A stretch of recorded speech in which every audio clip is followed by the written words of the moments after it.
Bonsoir à tous, il est 19h, voici les titres d'autres journaux. Comment un seul pays peut briser le rêve de millions de Palestiniens? Les États-Unis ont encore une fois usé de leur droit de veto pour dire non à l'adhésion de la Palestine à l'ONU. Le veto, un droit incompréhensible décrié par plusieurs pays, des pays qui appellent à en finir avec la dictature de la minorité.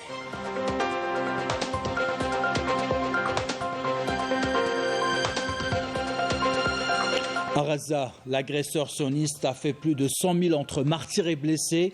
Pour soulager la souffrance des Palestiniens, l'Algérie a décidé d'accorder une aide exceptionnelle à l'agence onusienne l'UNRWA. Qu'en pensent les Palestiniens? Réponse avec le correspondant de la télévision publique, Wissam Abou Zeid.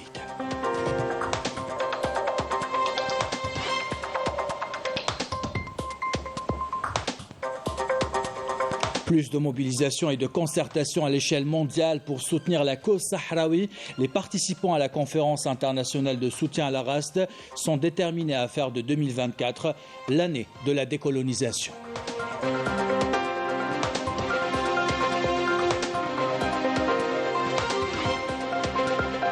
Et puis du théâtre pour terminer ce journal avec une belle découverte des jeunes talentueux qui font vivre le 4e art dans la capitale des Zianides, inspiré par l'enfant de Tlemcen, Mohamed Dib, découverte au palais de Meshwara.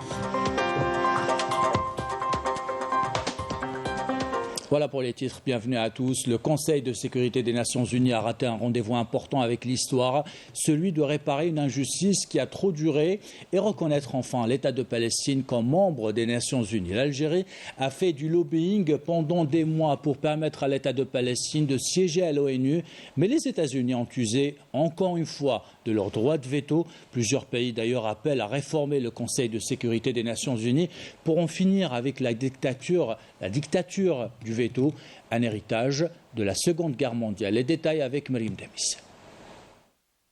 Sans surprise, les États-Unis ont mis fin au rêve d'adhésion pleine et entière des Palestiniens à l'ONU en brandissant leur veto au Conseil de sécurité. Si cette décision n'a étonné personne, étant donné leur alliance avec l'entité sioniste qui mène un génocide à Gaza, elle ne dissuadera pas pour autant l'Algérie de poursuivre ses efforts. En effet, dans une allocution prononcée après le veto américain, l'ambassadeur Ammar Benjamah a rappelé que les efforts de l'Algérie ne cesseront pas jusqu'à ce que l'État de Palestine devienne membre à part entière des Nations Unies. J'appelle ceux qui n'ont pas pu soutenir l'admission de l'État de Palestine aujourd'hui à le faire la prochaine fois.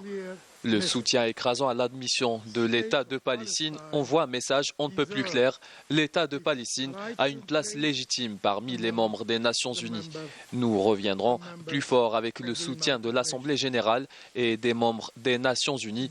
Ce n'était aujourd'hui qu'une autre étape dans le cheminement vers l'adhésion à part entière de la Palestine. À cette occasion, je tiens à rappeler les propos du président de la République, Abdelmadjid Tebboune, qui a assuré que les efforts de l'Algérie ne cesseront pas jusqu'à ce que l'État de Palestine devienne membre à part entière des Nations Unies. J'exprime également ma profonde gratitude au nom du groupe arabe, de l'Organisation de la coopération islamique et du mouvement des non-alignés à tous ceux qui ont voté en faveur de la résolution présentée par l'Algérie.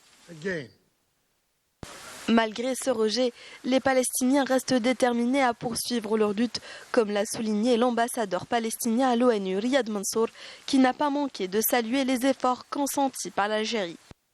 Je tiens à exprimer ma profonde gratitude à l'Algérie, pays frère, au groupe arabe, de l'Organisation de la coopération islamique et du mouvement des non-alignés, et à tous ceux qui ont soutenu l'adhésion de la Palestine et ceux qui ont voté en faveur de la résolution. I salute you in the name of the Palestinian people and their leadership. Le discours émouvant de Riyad Mansour, qui a provoqué des larmes dans la salle du Conseil, a suscité moult réactions tant au sein du Conseil de sécurité qu'à travers le monde. Les réactions, qu'elles soient arabes ou internationales, toutes condamnent l'échec du Conseil de sécurité à adopter le projet de résolution présenté par l'Algérie. De son côté, la Russie, par la voix de son représentant permanent à l'ONU, a souligné que chaque veto américain sur Gaza ne se réduit pas à une simple statistique de vote, mais entraîne également un terrible prix, la perte de milliers de vies civiles à Gaza. Et à Gaza, justement, l'entité sioniste a tout fait pour réduire les activités de l'UNRWA. En ciblant ses membres, 178 ont été massacrés. Les sionistes ont exercé une pression extraordinaire sur les pays qui financent l'agence onusienne pour cesser leur financement, les obliger à cesser leur financement. Plusieurs pays ont rattrapé leur erreur et ont décidé de financer à nouveau le programme humanitaire. L'Algérie, quant à elle, a décidé d'accorder une aide exceptionnelle de 15 millions de dollars à l'agence onusienne. Le correspondant de la télévision publique à Gaza, Wissem Abou Zaid, a recueilli les réactions des Gazaouis suite à cette décision. Commentaire Raouf Hamouche. Le soutien indéfectible de l'Algérie à la cause palestinienne est incarné par les multiples démarches initiées, notamment depuis que l'Algérie a entamé cette année son mandat de membre non permanent au Conseil de sécurité de l'ONU. Ainsi, sur ordre du président de la République, l'Algérie a octroyé une nouvelle contribution financière à l'Office de secours et de travaux des Nations Unies pour les réfugiés de Palestine, l'UNRWA, une décision hautement saluée par les Palestiniens. Nous tenons à remercier l'Algérie, gouvernement et peuple, pour son soutien indéfectible au peuple palestinien, avec les contributions additionnelles constantes au budget de l'UNRWA. En effet, l'UNRWA, créée par l'Assemblée générale de l'ONU en 1949, est la colonne vertébrale des opérations humanitaires à Gaza. Depuis le début de l'offensive, l'entité sioniste a tout fait pour éteindre l'organisation onusienne. 178 de ses employés ont été tués et 163 installations ont été endommagées dans la bande par le colonisateur sioniste. Depuis près de 70 ans, l'UNRWA a toujours été là pour nous venir en aide. Elle a participé activement à la tâche immense à offrir des structures éducatives et sanitaires, et ce, malgré les obstacles incessants de l'entité sioniste. L'Algérie fait des efforts inlassables pour nous porter aide et assistance, notamment en essayant de parvenir à un cessez-le-feu permanent. Depuis tout jeune, je me rappelle du soutien indéfectible de l'Algérie à la cause palestinienne, et particulièrement cette année, qui est incarnée par de nombreuses démarches.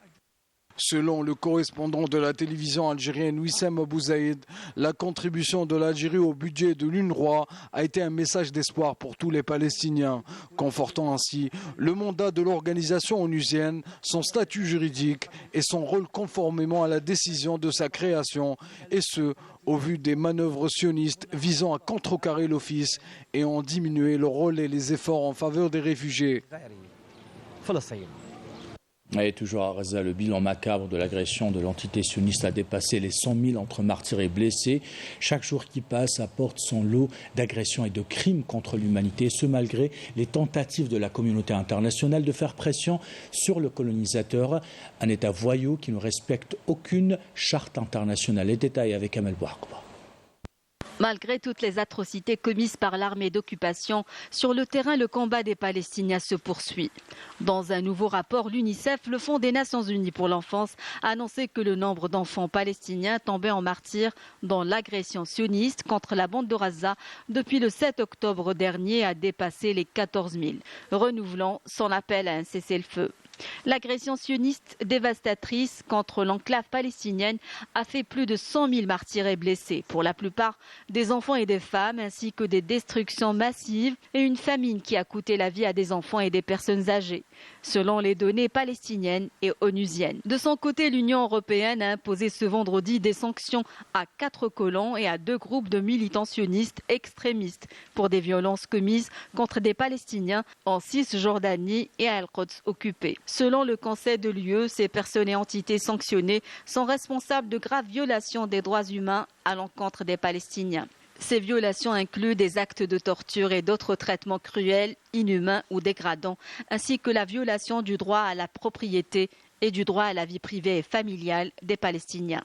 Les sanctions prévoient le gel des avoirs et l'interdiction de visas. La décision de l'UE de cibler des colons violents en Cisjordanie occupée intervient 2 mois après des mesures similaires prises par les États-Unis et le Royaume-Uni.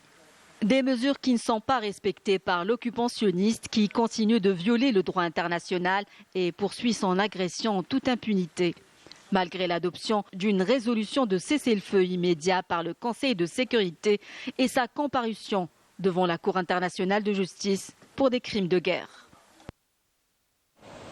Voilà pour ce volet consacré à Gaza et dans le cadre des activités diplomatiques et au terme de sa visite de travail qu'il effectue à New York. Le ministre des Affaires étrangères et la communauté nationale à l'étranger, Ahmed Attaf, a pris part au siège des Nations Unies aux discussions de haut niveau sur la concrétisation des objectifs de la décennie onusienne de l'énergie durable. Attaf a saisi cette occasion pour présenter l'expérience algérienne à l'échelle nationale et ses contributions qui visent à assurer la sécurité énergétique à l'échelle régionale et internationale.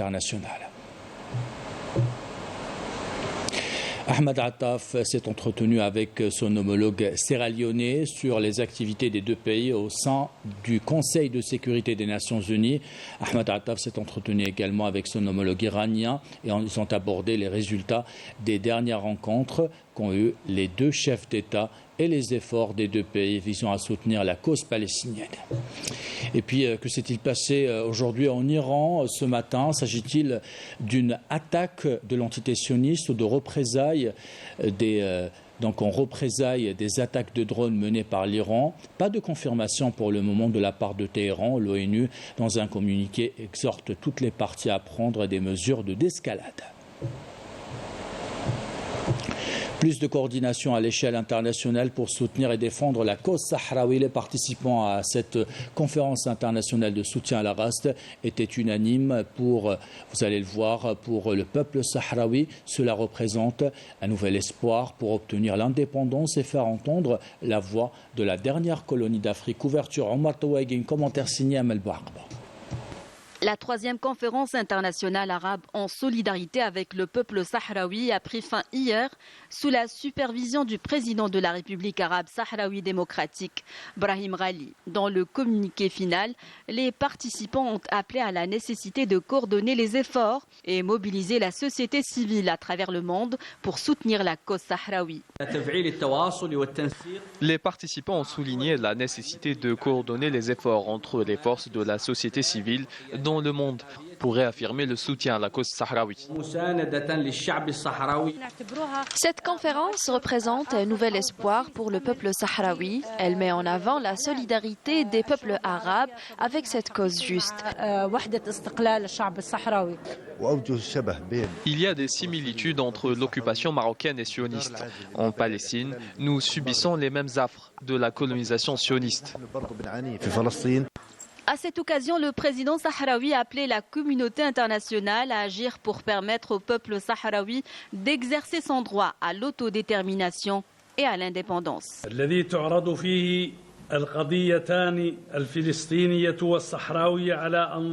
Au moment où les questions sahraouies et palestiniennes sont exposées au Conseil de sécurité de l'ONU, nous réaffirmons que la solution finale et juste réside dans l'application et le respect strict de la Charte des Nations Unies pour mettre fin à la colonisation, en garantissant l'indépendance aux peuples opprimés et aux pays colonisés. Il est impératif de permettre aux peuples d'exercer leur droit à l'autodétermination. وبشكل خاص منح الاستقلال للشعوب والبلدان المسلمة. Le président sahraoui a salué le soutien constant de l'Algérie aux causes justes. Nous témoignons toute notre gratitude et reconnaissance à l'Algérie, sous la direction du président de la République, Abdelmadjid Tebboune, qui porte la voix des peuples opprimés au Conseil de sécurité en plaidant en faveur des causes justes, à leur tête les causes palestiniennes et sahraouies. Cela reflète l'attachement de l'Algérie aux principes et aux valeurs humaines inspirées par son combat et sa glorieuse révolution. Sous le slogan Défis et perspectives, la troisième conférence internationale arabe en solidarité avec le peuple sahraoui incarne ainsi une nouvelle mobilisation internationale en faveur du peuple sahraoui et de sa cause juste. Algérie avec du théâtre. Pour terminer ce journal, Fella Benour nous fait visiter la troupe, la grande maison à Tlemcen. Cette troupe a pris ses quartiers, vous allez le voir, dans le palais d'El Meshwar, un haut lieu d'histoire et de culture, un moyen de s'exprimer sans être jugé pour certains, un échappatoire pour d'autres. La source d'inspiration de ces jeunes, vous allez le voir, vient du génie de Mohamed Dib qui plane toujours sur cette belle ville découverte signée Fella Benour.